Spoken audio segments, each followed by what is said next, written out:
Good morning, my peeps. This is Laverne, and we doom. Don't look at this pile. Don't. I'm I'm depiling it. All right, y'all. It's Saturday morning. This is the day. Wait a minute, y'all. Hold on. Hold your horses.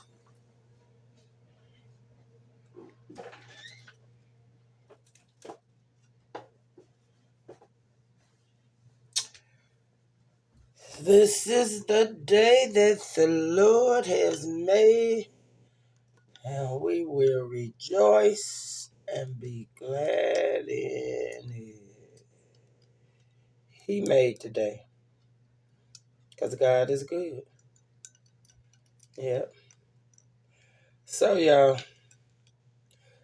I've been tossing and turning all night. I did go to sleep. I think it was about 10:30. I actually fell off to sleep. But then I woke up again about, I think, 1:30 or something like that.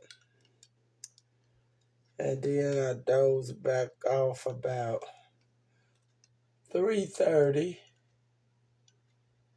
And now I woke back up at 4 o'clock. And now it's 5 o'clock here. It's a couple of minutes after 5. This is a year ago today. September 6th, is the day that I woke up and found my husband deceased. Now, and matter of fact, this was the first hour. Because back then, when Haven was going through, I don't know why, I was waking up every 2 hours. I was waking up. My doctor said it could have been stress levels, everything I was going through. I know it was. But anywho, this was the first time I woke up. And I believe at this hour, the 5 o'clock hour, I believe God allowed me to hear Haven actually take his last breath. Because the hospital bed was in the living room. And when I walked, because I slept on the couch, since the hospital bed was in the living room. And when I walked past Haven, I looked over there at him, and it looked like I heard something go. So I said, okay, he's still breathing. So I got back on the couch. So then I woke up again. It was like 6:30. About 6:30, something like that. And I went to use the bathroom, and then when I walked back, I looked over there at him before I went to lay back on the couch like I did when I woke up the first time. And I said, oh, Lord. I said, he looked awful still. And I went over there and I looked, and he had his eyes open. He was looking up, and his mouth was open. And he was gone. I didn't cry. I didn't scream. I didn't shout. I didn't do nothing. Because one thing, God had prepared me, and God was with me. And God is peace and love. And God is silence. God is everything. So everything I saw at that time when I found my husband deceased, I was good. It's amazing when you got God in your life and when things happen, how you can just sustain and get through it. Our daily bread. That's what he is. So, like I said, this is the day a year ago. And of course, I told y'all the story. I went back there, knocked on Candace, and walked the door. I said, Candace, I think Uncle Haven gone. And she came in there. And I told y'all what she did. She put her head down on Haven's chest. And she said, Auntie Fern, he's his heartbeat. And I kind of looked at her like, no, girl, I know I ain't crazy. He gone. She said, no. So I put my head down there. It was beating, but it was her damn chest, her heart. I said, girl, get your crazy tail away from here. That's Candace for you. And then Hawatha came on in there. And he stood in the hallway. He looked over there. Hey, he said, yeah, Auntie Vern, he gone. I knew he was gone. So he was in hospice, so they told me what to do. And I immediately called hospice. And his hospice nurse, she was there like 15 minutes. And she the one actually pronounced him dead. He couldn't have been gone too long because his thighs, his upper, his body, his chest area, his torso area, everything that was still like warm, you know. But so I said it had to be by such and such time. She said, "No, Laverne, I have to pronounce him dead.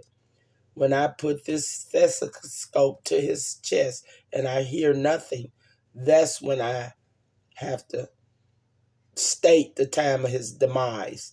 And it was actually 7 a.m. God's number. Wow.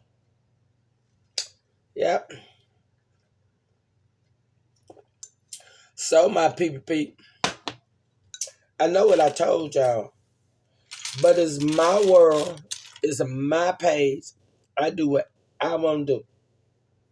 But I told y'all after the anniversary of his death, I wasn't going to tell the story no more. I wasn't going to post no more his memories when they come up on my Facebook. But you know what? Like I say, it's my world. It's my page. I can do what I want to do. Y'all don't want to see it. What did I tell y'all to do? It's a button called delete. Delete me if you get tired of hearing the story. Simple as that. Somebody told me that when I was in Gary. Boy. Oh, I didn't want to go. I didn't want to come back to the nappy town. I did, but I'm here for now. I am just letting God's plan roll out. It might not, to a lot of y'all, it might not look like it. Might look like I'm still doing my own thing. But I'm really not, but I am. It's all in God's hand. It's God's word. I know I be kidding and joking and say, this is my world, I can do what I want to do, but y'all know what I mean. Those who know. Ain't nothing mine. I ain't even mine. God told me that in his word.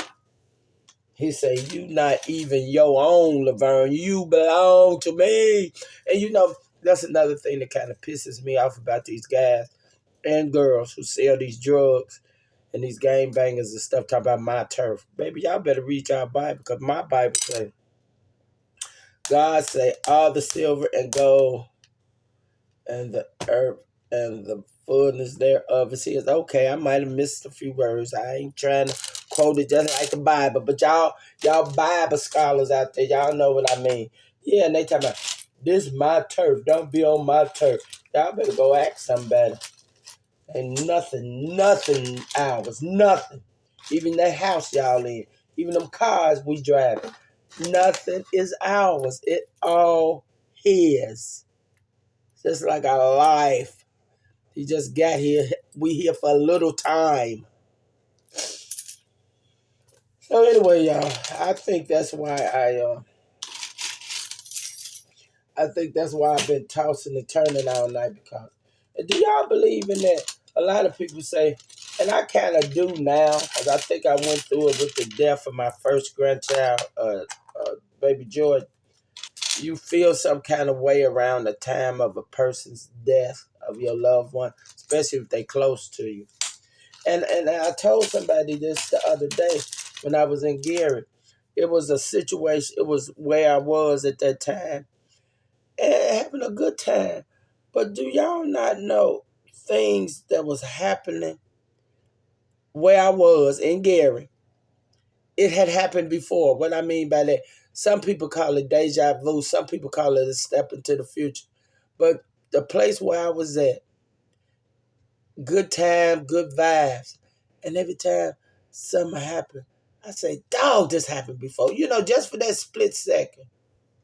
So I don't know what that means. I really truly don't. And then, like they say, when you get the chills, then they say somebody is walking over your grave. You know, we hear all this stuff, but I don't know. I don't know. Some of it might be true. Some of it might be an old wise tale. I don't know. Y'all like my ear. I don't know. But yeah, I'm feeling some type of way, and I really believe that, y'all like that? I really believe that But that's what I'm going through right now because this is the anniversary of Haven's death. June 6th, 2025. He passed June. That's his birthday. June 6th is his birthday. He's passed September 6th, 2024. And today is September 6th, 2025. The actual date of his death. So maybe that's why I'm up and about. Because y'all know I told y'all I was going to sleep for 2 days. And I'm energized. I woke up, I got me some tea. Y'all see me put my vapor in it. What's in this is I squeezed a fresh lemon, and I got honey in it. That's what it is.